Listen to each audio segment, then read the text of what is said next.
What would happen if every human being on Earth disappeared? This isn't the story of how that might happen.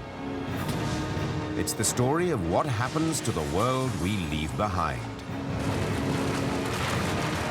In this episode of Life After People, invasive plants and predators are ready to strike. Pythons and alligators clash in deadly turf battles. Water weeds grow like cancers, stealing vital supplies of oxygen. And dust storms the size of mountains pummel defenseless cities. Join us on a journey to the future of cities on the edge of collapse and a village where nature has already taken over. Welcome to Earth. Population 0.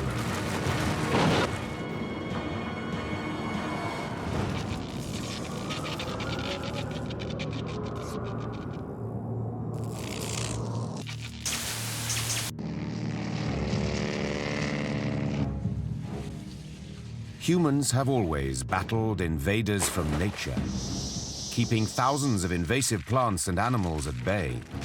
But without people to fight them, they overrun old habitats. How long will it be until these invasive species conquer the world? Without us, the immediate change in the natural world would be, you'd have to call it explosive. It's almost difficult to imagine the scale and the magnitude at which it would take place.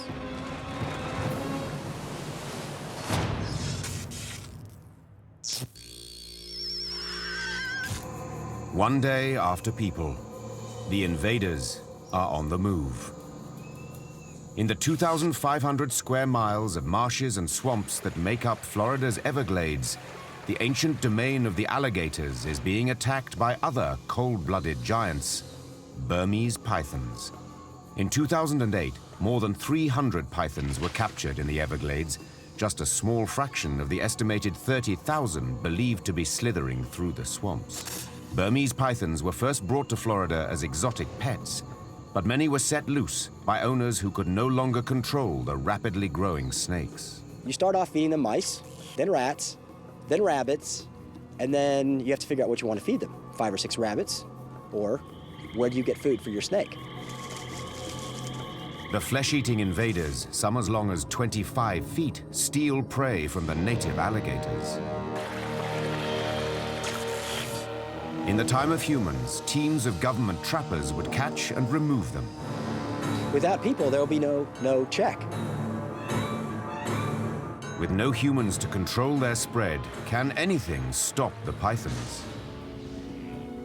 There are more than 4,000 invasive species in the United States alone, killer plants as well as animals.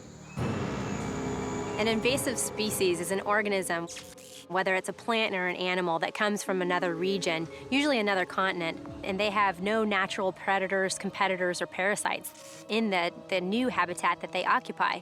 And so they're able to expand very quickly and become invasive.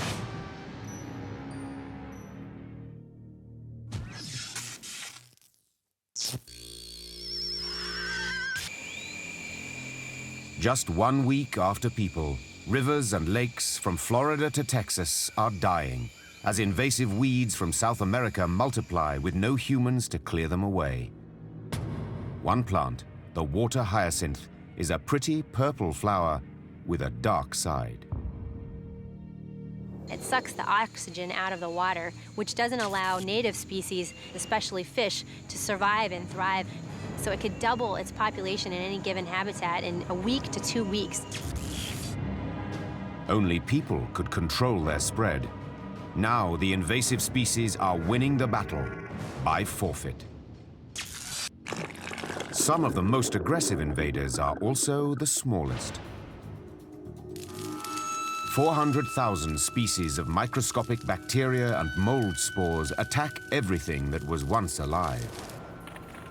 Many of these organisms are so small, 250,000 could fit on the head of a pin, and they live everywhere, devouring everything in their path: organic matter, food, wood, and the carcasses of animals left behind in the absence of man.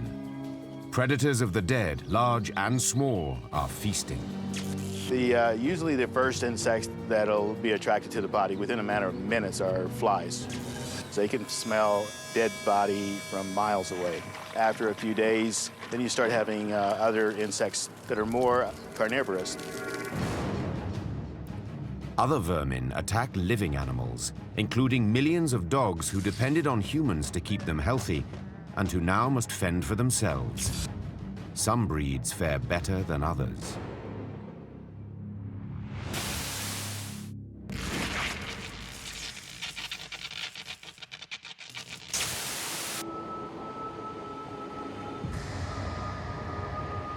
"10 days into a life after people. Some greyhounds have escaped from the more than 40 dog tracks around the United States. In Florida, one group is now roaming free. Often fed raw meat to increase their competitive instinct when chasing mechanical rabbits, the escaped greyhounds are now hunting live rabbits, as well as rats. These dogs track with their eyes, not their noses. Well, greyhounds are sight hounds, and they're used to hunting down their prey by running. They also scavenge for food. But this often requires cooperation. And greyhounds have been trained to beat their competitors at any cost. The dogs would begin to compete for that resource between each other. So there's going to be aggression, lots of fighting. The streamlined greyhounds have thin skins and are easily injured. For them, the race to survive will be short-lived.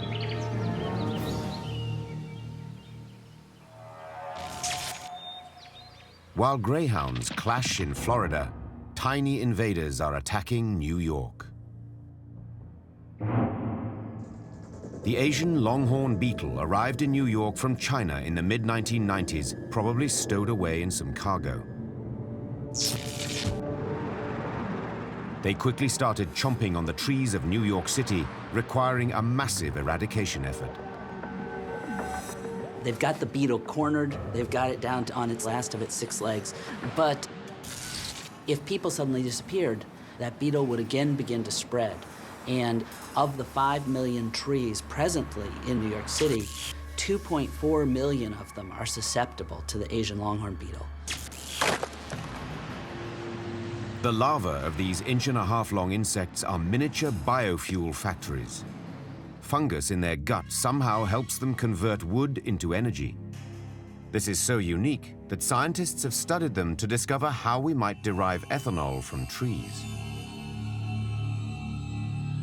Once they get into the heart of the tree, they start boring along the length of the branches, and they create these dime-sized holes running along the length. Now, you can imagine if you've got one dime-sized hole through a 12-inch branch or trunk, it's not a big deal. You get 30 of them, and all of a sudden that trunk is a lot weaker. You get 50 or 100, and it's hanging on by a few shreds of wood, and the first snowstorm or windstorm that comes along knocks your tree down.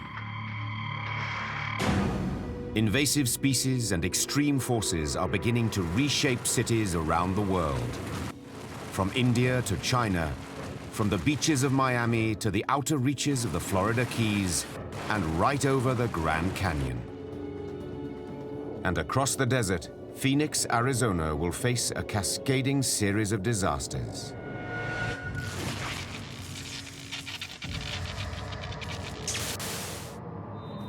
One month after people. The disaster begins as Phoenix is invaded by a heat wave set in motion by the people who once lived here. By paving the desert, the builders of Phoenix increased the area's average temperature by 15 degrees Fahrenheit. It's been as hot as 122 degrees here in Phoenix at our airport with the tarmac just blazing. Concrete absorbs about 60% of the sun's heat and light, but asphalt can absorb 95%, and because of its density, retains much of that heat even after dark. We have what we call an urban heat island. When the sun goes down and that air is trying to lift from the pavement, it still stays really, really warm. That heat speeds up the evaporation of the area's precious supply of water. In the time of humans, people made the desert bloom with treated wastewater. This lake behind us is a man-made lake, built by bulldozers coming in, laying down rubber, plastic materials, and then adding more water to keep the lake at a constant level. So this is the water that comes from your dishwashers, your shower, your sinks. It goes to the treatment plant, and then it is treated and then used for landscaping, for irrigation, and discharged also to many of the rivers. But without people, the wastewater plants have all shut down. Things are going to die, and it's going to get pretty brown around here very quickly. If the wastewater treatment plants stopped operating in a Phoenix without people, thousands of these man-made lakes would dry up within a matter of weeks.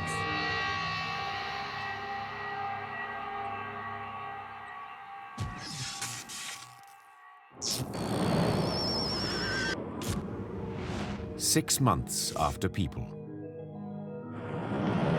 The Phoenix lakes have evaporated. Next will be the rivers. The riverbeds will be so dry that the sand will blow away, and the riparian vegetation, the trees, the animals, would die from lack of water. In a world without people, the desert will regain its territory.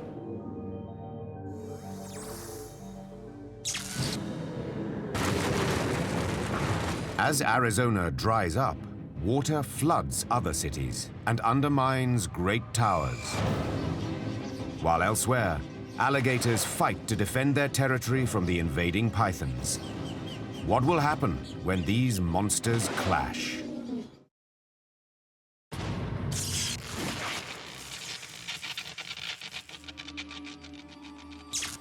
It's 1 year into a life after people.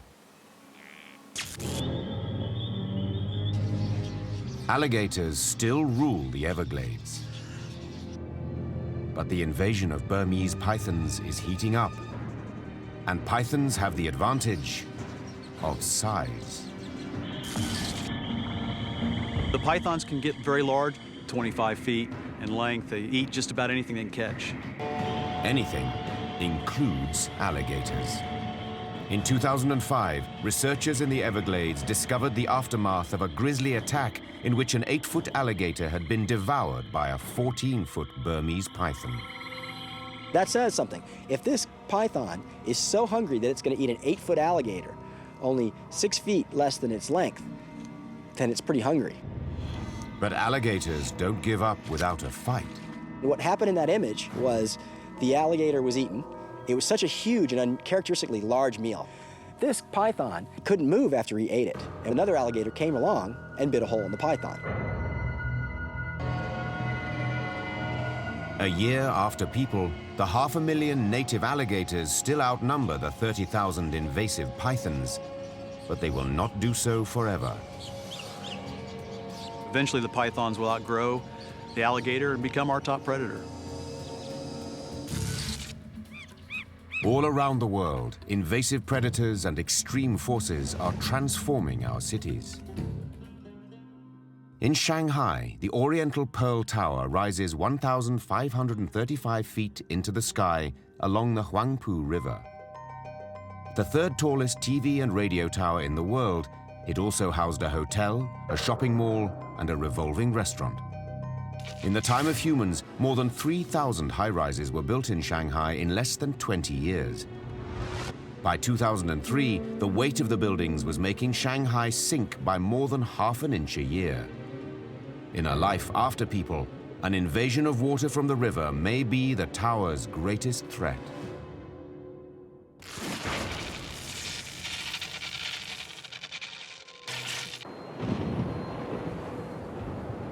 "5 years after people.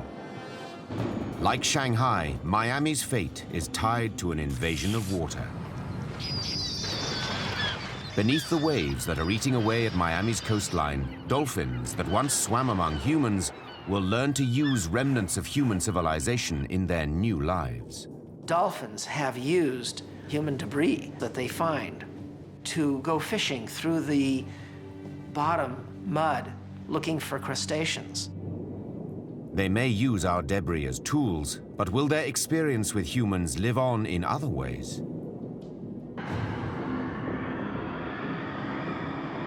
The center of Miami has a lot of new tenants.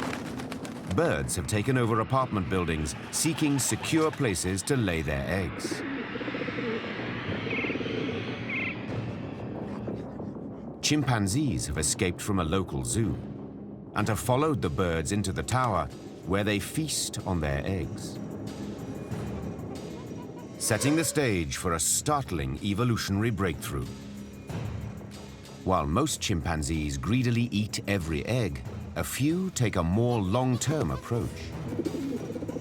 All you need is one little breakthrough. A brilliant chimp who said,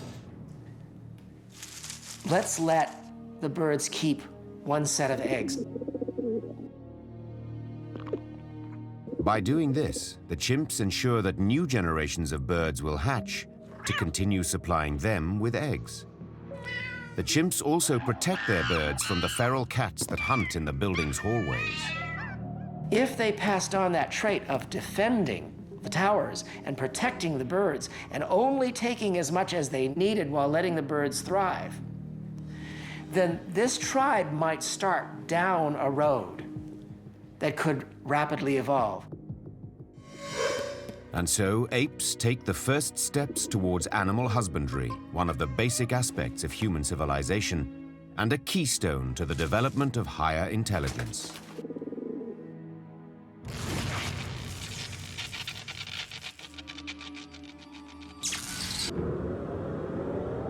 "10 years after people.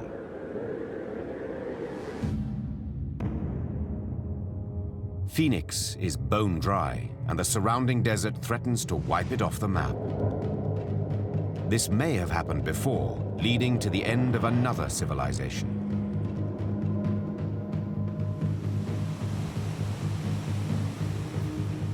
Modern Phoenix was built on a 600-mile complex of irrigation ditches left by Native Americans called the Hohokam, who disappeared around the year 1400. The disappearance of the Hohokam people still remains a mystery. What is believed is that there was either a drought, a massive flood, or a famine that happened and completely wiped these people off the face of the planet. A population that may have been as high as 50,000 completely disappeared. Now, the remnants left by Phoenix's 1.5 million inhabitants are vulnerable to the same devastating forces. Phoenix faces recurrent invasions from summertime torrents of soil, sand, and dust called haboob, meaning sandstorm in Arabic.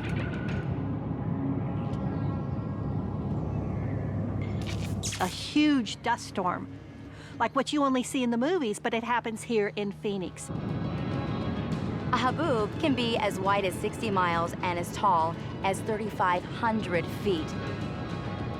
Imagine clear skies, looking off in the distance and seeing a wall of brown. And then all of a sudden you find yourself in the midst of darkness. You have dust, rocks, sand, what looks like a brown cloud.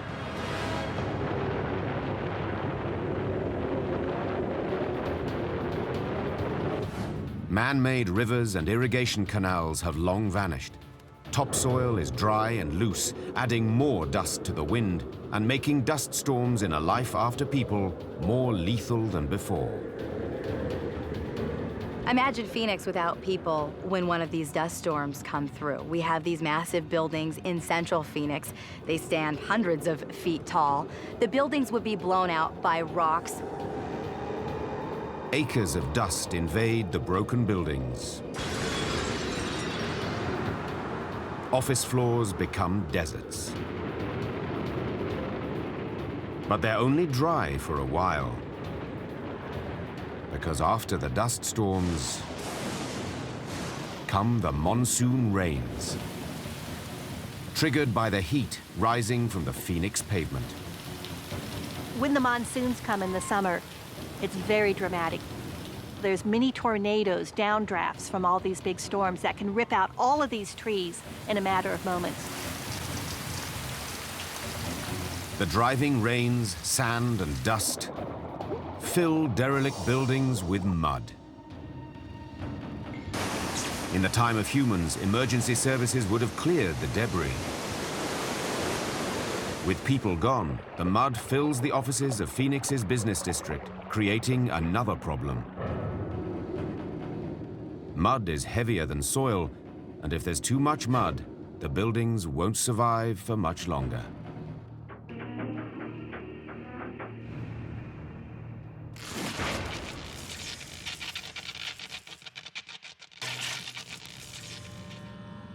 "20 years after people.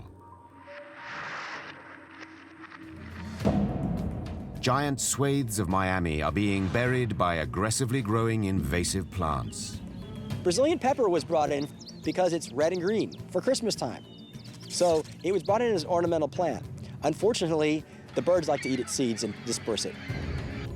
With no one to stop its spread, the Christmas decoration is a year-round threat to cities. In life without humans, in 20 years, you may not even be able to see the houses behind the Brazilian pepper, which grow tall enough to overtop houses. The Miami area would really look like a jungle.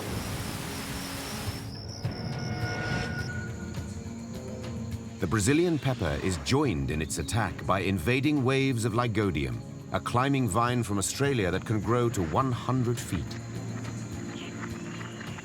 In the absence of people, with time, weathering would make cracks in all kinds of human structures, and just a teeny little spore of the climbing fern could seed in there and then grow up an entire building, for example, or across a bridge.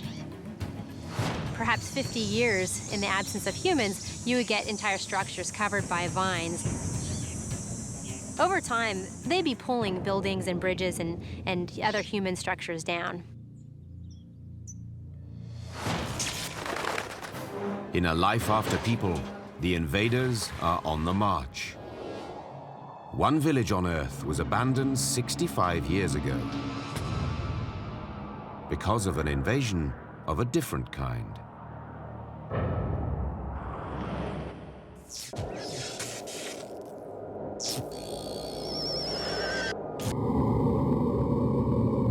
"65 years into a life after people, nature continues to invade man's structures, pulling down roofs and tearing apart walls. Nestling in a Dorset valley is the lost village of Tyneham, where time has stood still. People lived and farmed here for more than 5,000 years. In 1939, war broke out.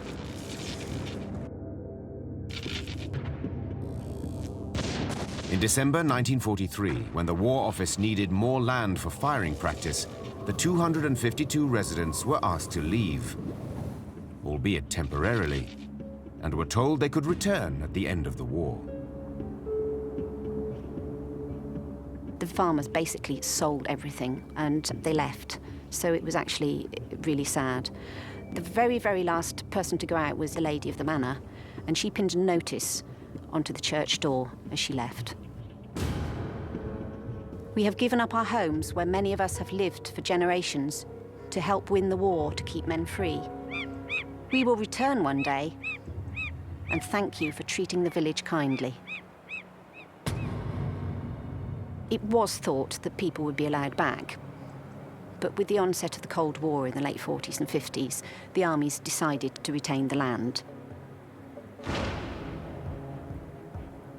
In 1948, the War Office took out a compulsory purchase order on the land. The village has been empty ever since, invaded by the natural world. Stone farmhouses built in the early 19th century show how time and the seasons can destroy what humans have built.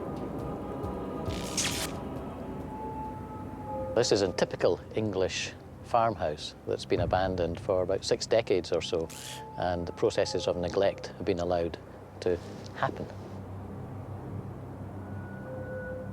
You can see here how the timber lintel has been attacked by woodworm, dry rot. It's split at a critical point near to the support, and already the stone above is leaning precariously on the point of collapse. Within a few years or so, that'll have collapsed to the floor. And you can see from the condition of the loose bricks and stones on the ground that that process has already taken place in other parts of the building. The walls have fallen in as they've lost their support. In another few hundred years, this will just be a mound of brick and stone. Tyneham bears the scars of an aggressive invader. Now, the building behind me is severely damaged, as you can see. Now, this is not rotting wood or high winds, the normal agents of decay causing this. It's the work of a creature that can claw through 3 feet of earth in less than a minute. The European badger. What the badgers have done is burrow underneath the very walls of the building to such an extent that there has been a significant collapse in a number of parts of the building. Badgers are among the world's fastest diggers and have been known to create tunnel systems as much as 1,000 feet long. Now, this gable wall is about 3 feet thick. The original builders must have thought it would last forever. And if the badgers continue to extend their property, they will eventually destroy the property erected by the previous occupants, the humans. It could last for another 50 years, 60 years before the badgers finally cause the building to collapse. Creatures more rare than badgers also call Tyneham home. In the absence of humans and their poisons and pesticides, animals are thriving. It has become a sanctuary for many, many species of birds and animals, and also butterflies. There's one animal that actually protects Tyneham from complete conquest. The army allows grazing sheep from nearby farms to keep the grass short. Without the sheep, the valley would begin to return to its ancient condition. Nature would take over. All the short grass would revert to very coarse grasses. That would be succeeded by gorse, bramble, scrub, and that eventually would be succeeded by trees. So we would become a woodland. And much of Britain, of course, 1,000 years ago, was woodland. The timber posts will rot and fall.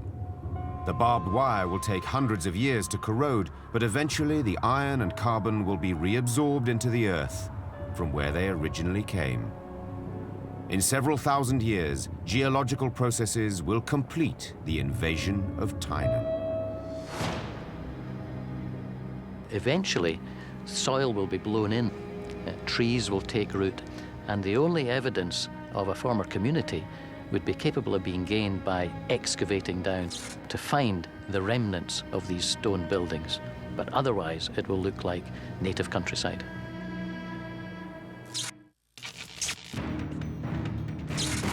Around the world, the forces of destruction are gaining the upper hand as man's works are overthrown by hurricanes and invasive species.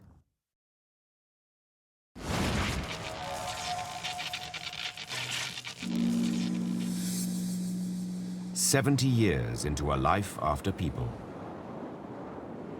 These are the last days of Shanghai's Oriental Pearl Tower. In the time of humans, it dominated the skyline of China's largest city.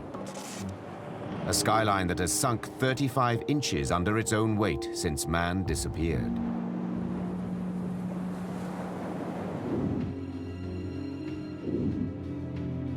Now the waters of the Huangpu River have flooded the streets, and even though the Pearl's 3 concrete and composite support columns are thrust more than 100 feet into the ground, that foundation is rotting away. The columns lean one way, the spire another.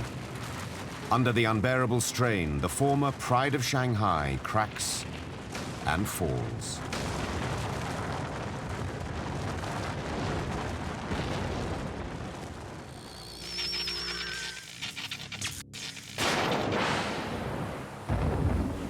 100 years after people. The 7-mile bridge once connected Miami and the Florida Keys. But 100 years of storms and hurricanes have weakened some of the 440 concrete sections, sending parts falling into the ocean until the span looks like a row of broken teeth.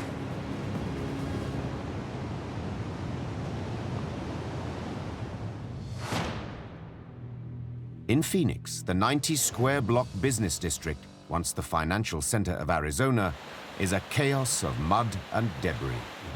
Think about the dust that comes through with our sandstorms and then the rain that comes through to form mud that would build year after year. Then this place would certainly look a lot different than it does today.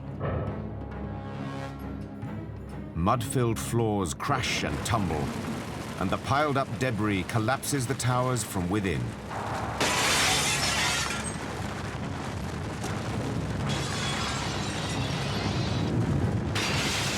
The tower's shattered glass will be taken up by the next great sandstorm and slice through other structures, until Phoenix is desolate. While some of man's structures fall from above, others are eaten from below. In the time of humans, more than 1,000 miles of man-made earthen barriers controlled flooding in the Everglades.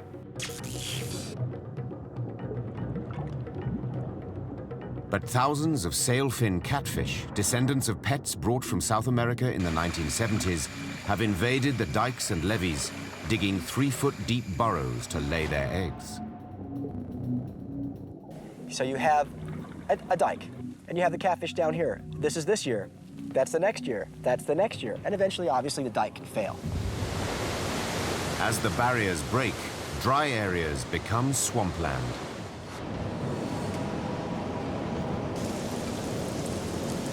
Even an outpost as seemingly permanent as the Kennedy Space Center teeters on the edge of a marshy swamp. Even in the time of humans, alligators were always at its gates, and launch pads from the dawn of space exploration were already abandoned and rusting.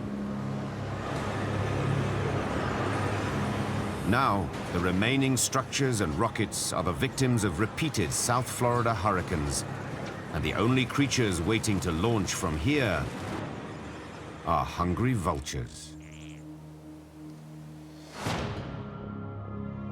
196 miles up the coast, Miami has run out of beach. It's a reversal of fortune for a place that began life around 1914, when developers began filling in over 2,500 acres of mangrove swamp around a narrow coastal sandbar to create a high-class beach resort.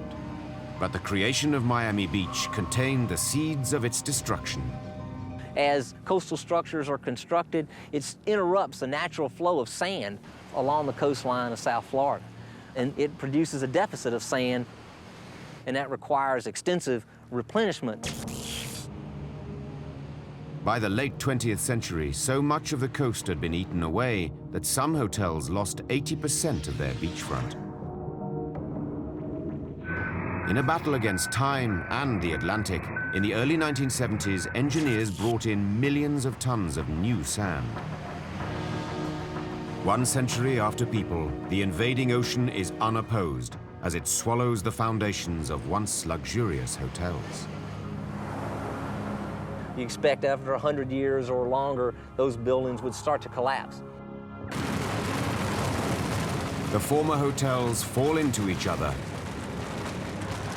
before finally toppling into the waiting grasp of the Atlantic.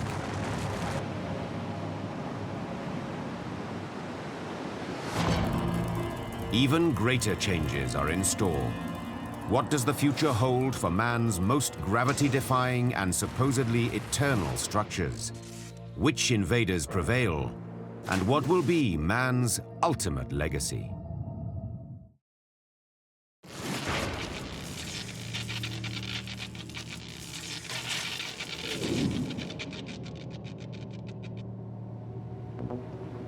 "150 years after people, Burmese pythons dominate the Everglades, and they've invaded fresh territories. Capable of living in more varied climates than alligators and even able to climb trees, the pythons now dominate the lower 40% of what was once the United States.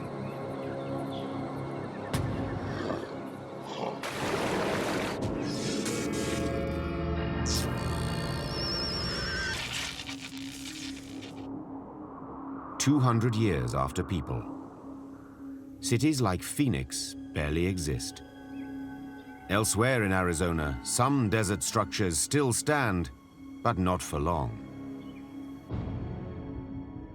The Skywalk, unveiled in 2007, is a 4-inch thick, 70-foot-long glass plate set 4,000 feet above the Grand Canyon, anchored with 500 tons of steel beams 2.5 inches thick. It used to be checked every day for cracks and flaws. But in a life after people, 200 years of corrosion have rotted away the steel supports. This bridge is beautifully built, but one would expect that without constant maintenance, it would come apart from its moorings.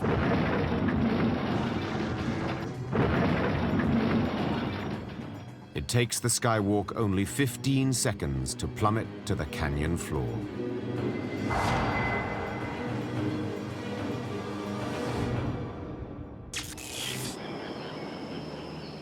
In Miami, the skyline is gone. Only a few rusted girders still point skywards. Now living in Florida's subtropical jungle, these chimpanzees are the descendants of those that for 20 generations occupied one of the city's man-made towers, where they learned how to farm eggs, eating what they needed and allowing the rest to hatch to produce more birds and more eggs. It was once thought that humans were the only species that could pass on learned behavior and traditions to subsequent generations. But research in the late 20th and early 21st centuries showed that chimpanzees share this ability, setting the stage for the possibility that these chimps may forge a civilization of their own. One could envision a scenario in which chimps who ran out of these buildings started building their own towers as a way to protect and farm the birds, building platforms high in trees to attract the birds. You'd have the beginnings of construction in a new species. If they used what was left of our culture, our buildings, our roads, our bridges, to develop a trick that gave just one smart tribe a leg up toward a somewhat civilized way of life, it could be our last gift, our sort of payback. Whether or not this chimpanzee tribe completes the multi-million-year evolutionary journey that led to the first humans, the use of tools and domesticated animals could make these apes the dominant life forms in Florida's future.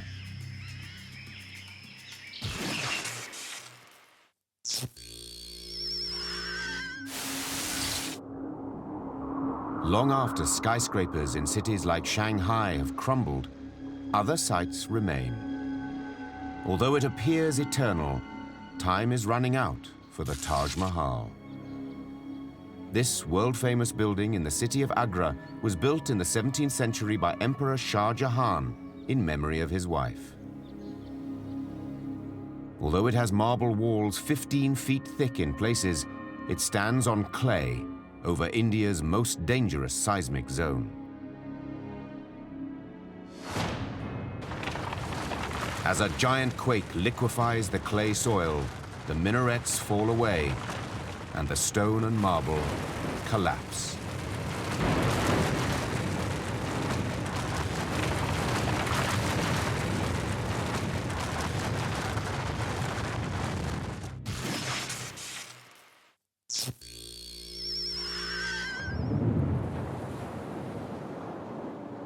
"2,000 years after people.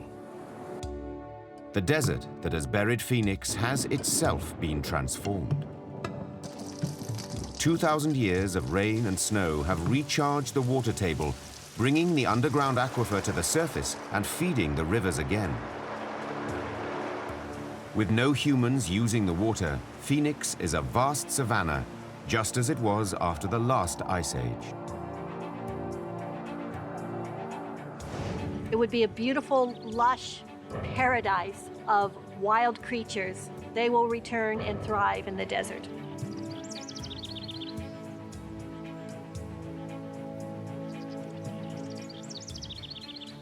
Beasts that once avoided people hunt as though they never existed. The animals have forgotten humans. Or have they? Would anybody talk about us after we're gone? In the waters off Florida, the descendants of dolphins that once shared these waters with humans now frolic. Is it possible that they have legends and stories of the times when strange mammals swam with their ancestors? Dolphins certainly communicate using sound. If they tell stories about us, it's more in the sense of sonar images, an impression that these people on land used to give me a lot of fish. I imagine that we would fill the niche that in a lot of our tales are filled by the gods. The legendary creatures who could bridge the chasms. It's an interesting notion. While dolphins were native to these waters, many of the creatures that thrive in the absence of humans will be invaders from other lands. So while buildings and infrastructure might degrade over time, or the footprint of humanity may disappear, I believe the introduction of exotic species is forever, and it will permanently change the landscape. I believe this is man's legacy. Old habitats have new rulers. Familiar landscapes have been transformed. Man's works have fallen. When the invasions are complete, there will be no thanks from the victors or blame from the defeated. Every species that remains will fight for land, for survival, for life after people.